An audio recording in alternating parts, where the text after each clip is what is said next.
सभी दोस्तों को नमस्कार, बड़ों को मेरा प्रणाम। दोस्तों, हिंदुस्तान की धरती न सिर्फ योद्धा ही उत्पन्न किए हैं, बल्कि ऐसी वीरांगनाएं भी पैदा की हैं जिन्होंने बड़े बड़े योद्धाओं को धूल में मिलाकर रख दिया। आज ऐसी ही एक वीरांगना की बात हम करने जा रहे हैं, जिनका नाम था गोंडवाना की रानी दुर्गावती जी। गोंडवाना की रानी दुर्गावती जी ने अपने जीवन में 52 लड़ाइयाँ लड़ी। उन्होंने मियाना अफगानों को परास्त किया। रानी दुर्गावती जी ने मालवा के राज बहादुर को 3 बार परास्त किया। यहाँ तक कि राणा दुर्गावती जी ने अकबर के सेनापति आसफ खान को भी परास्त किया, परंतु नराई नाले के युद्ध में उन्होंने शत्रु सेना ने घेर लिया। आंख में लगे तीर को रानी ने हाथ से निकाला तो उसका नुकीला हिस्सा आंख में ही रह गया। एक तीर छाती में लगा, बेहोशी छाने लगी तो उन्होंने आधार सिंह से कहा कि कटारी फेंक कर मुझे मार दो। आधार सिंह द्वारा ऐसा न करने पर रानी ने स्वयं ही कटारी निकालकर घूम दी और वीर गति को प्राप्त हुई। रानी दुर्गावती 5 अक्टूबर 1524 से लेकर 24 जून 1564 तक भारत की एक प्रसिद्ध वीरांगना थी, जिसने मध्य प्रदेश के गोंडवाना क्षेत्र में शासन किया। उनका जन्म 5 अक्टूबर 1524 को कालिंजर के राजा पृथ्वी सिंह चंदेल के यहाँ हुआ। उनका राज्य गढ़मंडला था, जिसका केंद्र जबलपुर था। उन्होंने अपने विवाह के 4 वर्ष बाद अपने पति गौंड राजा दलपत शाह की असमय मृत्यु के बाद अपने पुत्र वीर नारायण को सिंहासन पर बैठाकर उसके संरक्षक के रूप में स्वयं शासन करना प्रारंभ किया। इनके शासन में राज्य की बहुत उन्नति हुई। दुर्गावती को तीर तरह बंदूक चलाने का अच्छा अभ्यास था। चीते के शिकार में इनकी खास रुचि थी। उनके राज्य का नाम गोंडवाना था, जिसका केंद्र जबलपुर था। वे इलाहाबाद के मुगल शासक आसफ खान से लोहा लेने के लिए काफ़ी प्रसिद्ध हैं। रानी दुर्गावती कालिंजर के राजा कीर्तिवर्मन कीर्ति सिंह चंदेल की एकमात्र संतान थी। चंदेल लोधी राजपूत वंश की शाखा का ही एक भाग है। बांदा जिले के कालिंजर जिले में 1524 ईस्वी की दुर्गाष्टमी पर जन्म के कारण उनका नाम दुर्गावती रखा गया। नाम के अनुरूप ही तेज, साहस, शौर्य और सुंदरता के कारण इनकी प्रसिद्धि सब और फैल गई। दुर्गावती के मायके और ससुराल पक्ष की जनजाति भिन्न थी, लेकिन फिर भी दुर्गावती की प्रसिद्धि से प्रभावित होकर गोंडवाना साम्राज्य के राजा संग्राम शाह ने अपने पुत्र दलपत शाह मडावी से विवाह करके उसे अपनी पुत्र वधू बनाया था। दुर्भाग्यवश विवाह के 4 वर्ष बाद ही राजा दलपत शाह का निधन हो गया। उस समय दुर्गावती की गोद में 3 वर्षीय नारायण ही था, अतः रानी ने स्वयं ही गढ़मंडला का शासन संभाल लिया। उन्होंने अनेक मठ, कुएं, बावड़ी तथा धर्मशालाएं बनवाई। वर्तमान जबलपुर उनके राज्य का केंद्र था। उन्होंने अपनी दासी के नाम पर चेरीताल, अपने नाम पर रानीताल तथा अपने विश्वस्त दीवान आधार सिंह के नाम पर आधारताल बनवाया था। रानी दुर्गावती मंडावी का यह सुखी और संपन्न राज्य पर मालवा के मुसलमान शासक बाज बहादुर ने कई बार हमला किया, पर हर बार वह पराजित ही हुआ। मुगल शासक अकबर भी राज्य को जीतकर रानी को अपने हरम में डालना चाहता था। उसने विवाद प्रारंभ करने हेतु रानी के प्रिय सफ़ेद हाथी सरमन और उनके विश्वस्त वजीर आधार सिंह को भेंट के रूप में अपने पास भेजने को कहा। रानी ने यह मांग ठुकरा दी। इस पर अकबर ने अपने रिश्तेदार आसफ खान के नेतृत्व में गोंडवाना साम्राज्य पर हमला करवा दिया।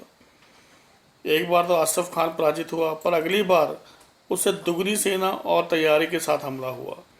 दुर्गावती के पास उस समय बहुत कम सैनिक थे।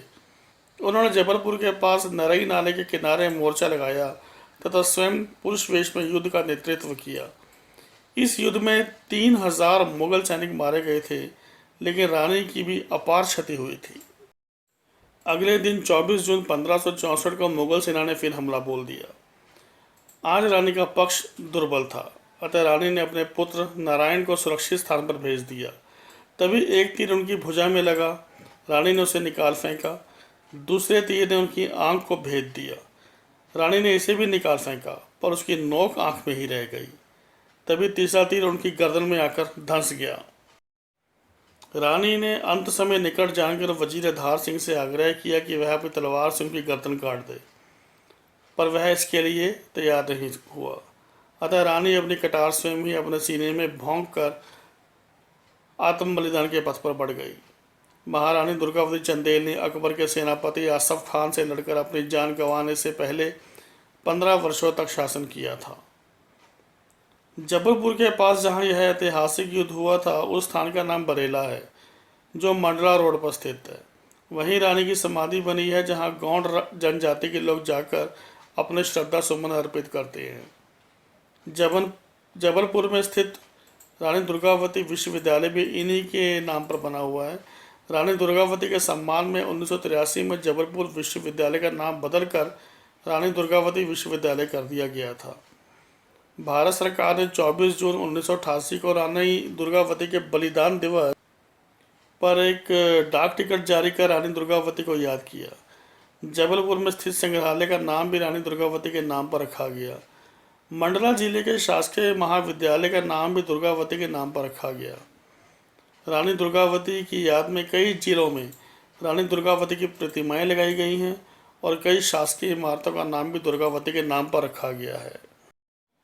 दोस्तों, अब मैं बताने जा रहा हूँ इस महान वीरांगना की एक और गाथा, जिसे सुनकर आप हैरान हो जाएंगे। कालिंजर नरेश महाराज श्री कीर्ति राज शाह शेरशाह सूरी की सेनाओं से भीषण युद्ध करते हुए कई बहुत गहरे घाव खा गए। चंदेल सैनिक उन्हें मूर्छित अवस्था में पालकी में डालकर किसी प्रकार दुर्ग में ले आए। राजकीय चिकित्सक उनकी चिकित्सा में लग गए। समस्त वातावरण में भय व्याप्त था। सूरी के सैनिक दुर्ग के सुदृढ़ कपाटों को भंग करने का प्रयत्न कर रहे थे। सूरी सैनिकों के शवों और तीखे भारों से बिंधे हुए करुण चिंगारों से आकाश को प्रकंपित करने वाली दहाड़ों से खड़े खड़े विशाल गजराज दुर्ग द्वार के रक्षक आश्चर्यजनक रूप से बन गई। दीवार से निराश होकर सूर्य ने अपनी रणनीति में परिवर्तन कर डाला। दुर्ग के पीछे की दीवार, जो अपेक्षाकृत कम ऊंची थी, उसके नीचे लकड़ी का ढालदार प्रशस्त मंच बनाकर सूर्य के सैनिक बारूद की मोटी तह बिछाने लगे। दुर्ग से अपने विरोध में कोई प्रतिक्रिया ना देखकर उनका साहस बढ़ता जा रहा था। उधर गढ़ के अंदर नारियों के सम्मान की रक्षा के लिए लड़कियों के ढेर लगने लगे। दुधमुहे बच्चों और विशेषकर प्रत्येक आयु की कन्याओं को लेकर उनके चारों ओर नारियां एकत्र होने लगी। चौराहे चौराहे पर रखे केसर के घोल में रंग रौंग कर पुरुष केसरिया परिधान धारण करने लगे। किसी भी क्षण बारूद के भीषण विस्फोट से गढ़ की द्वार का रूप ग्रहण कर सूर्य के निश्चल सैनिकों को निबान प्रवेश का मार्ग प्रदान कर सकती थी। तभी उन्होंने देखा कि पूर्ण श्रृंगार करके महाराज कुमारी दुर्गावती अपने 5 स्वयं व्यस्क सहेलियों के साथ सिंघावनी भवानी की गति से बढ़ती चली आ रही हैं। वह आदेशमक स्वर से बोली, ना कोई लड़कियों के पर्वताकार देह में पलीता लगाए और ना ही कोई गढ़ के कपाट खोलकर बाहर निकलने का विचार करे। हम दुर्ग शिखर पर जा रही हैं। स्थिति का आंकलन कर शंख ध्वनि पर सभी अपने अपने आवासों पर लौट जाएं, अन्यथा दुर्ग शिखर से सर्वप्रथम मैं प्रमुख द्वार पर खुद कटूंगी। तब शीघ्रता पूर्वक पलीते लगा दिए गए। महाराजा को यद्यपि घाव गंभीर लगे हैं, किंतु वे जीवित हैं, कहती हुई राजकुमारी दुर्गावती अजयगढ़ के प्रमुख शिखर की ओर बढ़ चली। देखा कि बारूद बिछाने का कार्य स्वयं शेरशाह सूरी की निगरानी में विद्युत गति से हो रहा था। वह सूर्य का ध्यान अपनी ओर आकर्षित करने के लिए ताली बजाकर हंस पड़ी। शेरशाह सूरी ने जो उसी की ओर देखा, वहीं से ऊंचे स्वर में बोली, शहंशाह हिंद जनाबे आली महाराज कुछ क्षण के मेहमान हैं। कालिंजर और कालिंजर का राज सिंहासन अब हमारे अधिकार में है। बोलो, तुम क्या चाहते हो? मैं तुम्हारा वर्ण करने को तैयार हूँ।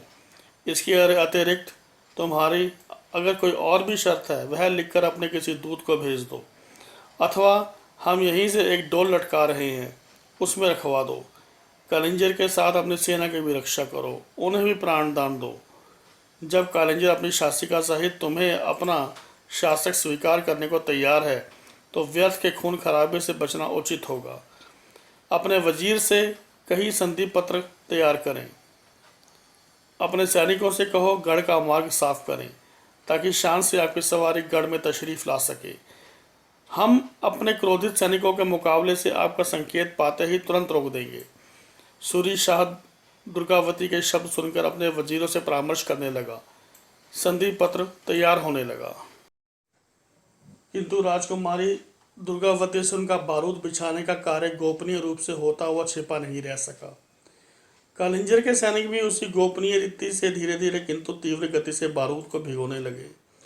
उधर सूर्य सैनिक अपने सैनिकों और भालों से बिंधे हुए हाथियों को मोटी मोटी श्रृंखला डालकर खींचने लगे। इधर कालिंजर के सैनिक पर्याप्त मात्रा में मुख्य द्वार के ऊपर मोटी मोटी कनातें लगाकर तेल पानी खौलाने लगे, बड़ी बड़ी शिलाएं एकत्रित करने लगे। प्रत्येक बुर्ज पर तीरंदाजों को ढेरी बाण और परिते दे देकर बिठाया गया। शांतिपूर्वक मुख्य द्वार का मार्ग सूर्य सैनिकों ने साफ करके संधि पत्र की स्याही सूखने से पूर्व ज्यों ही आक्रमण किया, ऊपर से पहले से भी अधिक शिलाएं तेल पानी बरसाने लगे।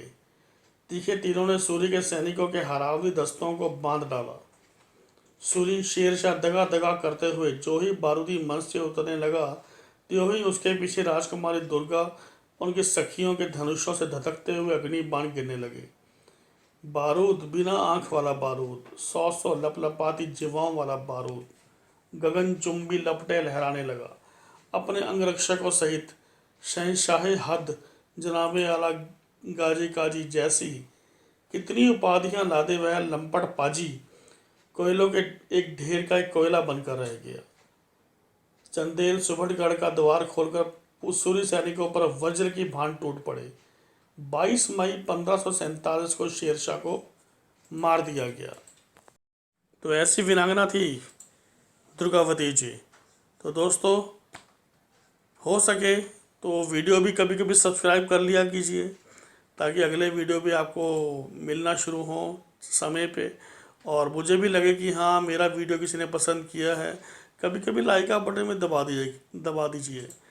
अगर आपको लगे कि ये वीडियो ज्ञानवर्धक है तो हो सके तो शेयर भी कीजिए।